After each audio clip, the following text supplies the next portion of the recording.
తెలంగాణలో స్థానిక సంస్థల ఎన్నికలు సరైన సమయంలో నిర్వహించడానికి రేవంత్ రెడ్డి ప్రభుత్వం ధైర్యం చేయలేకపోతోంది.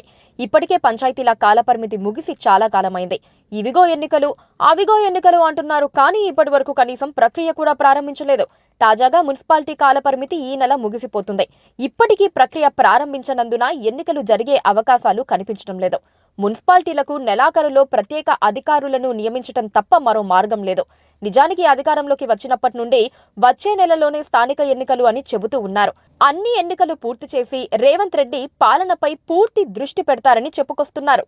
కానీ అప్పు రేపు అన్నట్లుగా, ఎన్నికలు వచ్చే నెల అన్నట్లుగా జరుగుతూ పోతూ ఉన్నాయి. గత డిసెంబర్లో సంక్రాంతి పండుగ అవ్వగానే స్థానిక ఎన్నికలకు నోటిఫికేషన్లు ప్రారంభమవుతాయని చెప్పారు. కానీ నిర్వహించాలన్నది రేవంత్ రెడ్డి ప్రభుత్వానికి ఇప్పటికీ క్లారిటీ లేకుండా పోయింది. ఎన్నికలను ఎదుర్కోవటం ఇప్పుడు పెద్ద సవాల్గా మారింది. పంచాయతీల పదవీకాలం ముగిసి చాలా రోజులయ్యింది. స్పెషల్ ఆఫీసర్ల పాలనలోకి పోయాయి. పంచాయతీ ఎన్నికలు నిర్వహించి ఉంటే క్యాడర్కు కొన్ని పదవులు వచ్చి ఉండేవి. కానీ వారంతా పదవుల కోసం ఎదురు చూస్తూనే ఉన్నారు.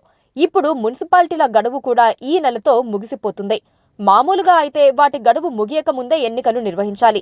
కానీ కాంగ్రెస్ ప్రభుత్వం ఇప్పటికీ ఆలోచనలు చేస్తూనే ఉంది. స్థానిక ఎన్నికలు నిర్వహించకపోతే కేంద్రం నుంచి రావాల్సిన నిధులు రావు. ఇదే విషయాన్ని కిషన్ రెడ్డి చెబుతున్నారు. ఎన్నికలు నిర్వహించకపోవటం వల్లనే నిధులు ఇవ్వటం లేదంటున్నారు.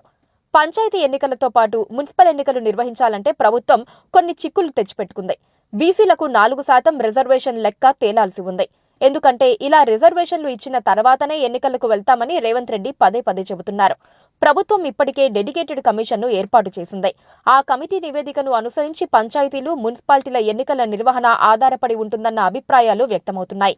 అయితే ప్రభుత్వం తలుచుకుంటే వెంటనే ఎన్నికలు పెట్టవచ్చు. కానీ రాజకీయంగా అనుకూలమైన వాతావరణం కోసం ఎదురు చూస్తోంది. పెద్ద ఎత్తున పథకాలను అమలు చేసి ఆ తర్వాత ఎన్నికలకు వెళ్లాలని అనుకుంటోంది. రైతు భరోసాతో పాటు భూమి లేని రైతు కూలీలకు సాయం, ఇందిరమ్మ ఇల్లు, ఇలా పెద్ద ఎత్తున లబ్ధిదారుల్ని ఖరారు చేసి వారికి తొలి విడత సాయం చేసి ఎన్నికలకు వెళ్లాలనుకుంటున్నారు. కానీ తెలంగాణ ప్రభుత్వానికి నిధుల కొరత వెంటాడుతోంది. నిధుల సమీకరణ కోసం అవసరమైన అన్ని ప్రయత్నాలు చేస్తున్నారు. భూములు తాకట్టు పెడుతున్నారు. గ్యారంటీలు లేని రుణాలను సమీకరిస్తున్నారు. వారి ప్రయత్నాలు ఎంత సక్సెస్ అవుతాయన్న దాన్ని బట్టి, తెలంగాణ ప్రభుత్వానికి నిధుల లభ్యతను బట్టి పథకాలు అమలు చేసిన తర్వాతే ఎన్నికలకు వెళ్లనున్నారు. అది ఎప్పుడు అనేది కాంగ్రెస్ పెద్దలకే తెలియాలి. కానీ ఆలస్యమయ్యే కొద్దీ స్థానిక ఎన్నికలు ప్రభుత్వానికి పెను సవాలుగా మారతాయి. కాంగ్రెస్ పార్టీకి గడ్డు పరిస్థితి తెచ్చిపెడతాయి.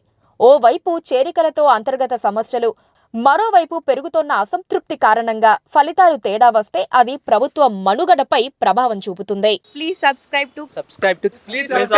subscribe to KTV Telugu. KTV Telugu.